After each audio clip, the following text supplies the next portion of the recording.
আজকে দুপুরবেলা ভেবেছিলাম রান্না করব না, যেহেতু গতকাল রাত্রিবেলার একটুখানি ভাত রয়েছে আর পাপনের বাবা রয়েছে এক জায়গায় নেমন্তন্ন। ও আজকে দুপুরবেলা বাড়িতে খাবে না। স্কুল থেকে এসে পাপানকে স্নান করিয়ে দেওয়ার পর ও ঘুমিয়ে পড়েছে। গতকাল রাত্রিবেলা আমাদের একটু ঘুমাতে দেরি হয়েছিল, ওর ঘুমটা ঠিকঠাক হয়নি, তো স্নান করিয়ে দেখলাম ও ঘুমিয়ে পড়েছে। তো ভাবলাম ও যে গেলে ঘুমিয়ে পড়েছে তাহলে রান্নাবান্নাটা সেরে নিই, যদি বা এখন রান্না করি না করি তাহলে সন্ধ্যাবেলা আবার রান্না করতে হবে। আর আমার না সন্ধ্যাবেলা রান্না করতে খুব একটা ভালো লাগে না, তবে মাঝে মাঝে তো করতেই হয়, কিছু করার থাকে না। তো ভাবলাম রান্নাটা বসিয়ে দিই। প্রথমে এখানে ভাত বসিয়ে দিয়েছি আর এদিকে করছি পেঁয়াজকলি আলু ভাজা। এই পেঁয়াজকলি আলু ভাজা আমি আগে কোনো দিন মানে ভাজিনি, আর আমি খেয়েছি বলেও আমার ঠিকঠাক মনে পড়ে না, তবে বান্টি এবারে বাজার থেকে নিয়ে এসছে তাই আজকে এটাকে ভাজা করলাম। খেতে মোটামুটি ভালোই লেগেছে। এদিকে করব ফুলকপি আলু দিয়ে মাছের ঝোল। রয়েছে গতকালের খয়রা মাছ আর ফ্রিজের ছিল হচ্ছে রুই মাছ।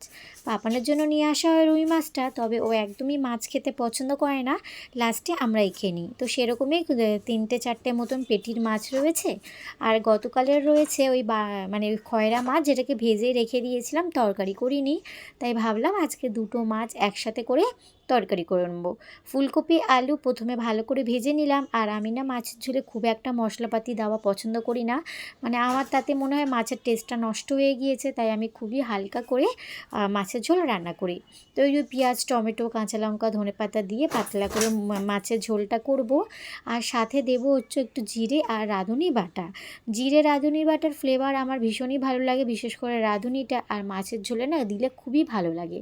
তো প্রথমে আমি দেখো এখানে সমস্ত সবজিপাতি ভেজে নিয়েছি, আর তারপর দু রকমের মাছ, একটা তো ভাজাই ছিল তাও একবার তেলে একটু ভেজে নিলাম, আর রুই মাছটা নুন হলুদ মাখিয়ে ভেজে নিয়েছি।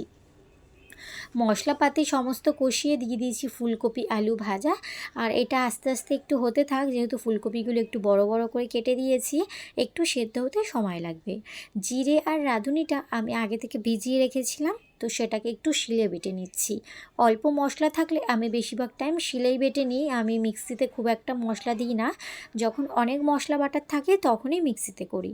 তো ওইটা বেটে নেওয়ার পর এখানে ফুলকপি আলুটা দেখলাম ভালো করে কষানো হয়ে গিয়েছে। এখানে দিয়ে দিলাম পরিমাণ মতন জল, আর বেশ কিছুক্ষণ ঢেকে এই দুটোকে ভালো করে সেদ্ধ করে নিয়েছি। সেদ্ধ করা হয়ে যাওয়ার পর দিয়ে মানে ওই যেটা বেটে রেখেছিলাম যে মশলাটা, সেই মশলাটা তরকারিতে দিয়ে দিলাম বেশ অনেকটা পরিমাণ ধনেপাতা কুচি। ফুলকপি আলুর সাথে ধনেপাতাটা খুব ভালো যায়। আর এখানে বড়িটা ভেজে আমি জলে ভিজিয়ে রেখেছিলাম, সেটাকে দিয়ে দিলাম। তারপর এখানে ভেজে রাখা মাছটা দিয়ে বেশ কিছুক্ষণ, মানে খুব একটা বেশিক্ষণ না, অল্প একটু ফুটিয়ে তারপর এটাকে আমি নামিয়ে নিয়েছিলাম।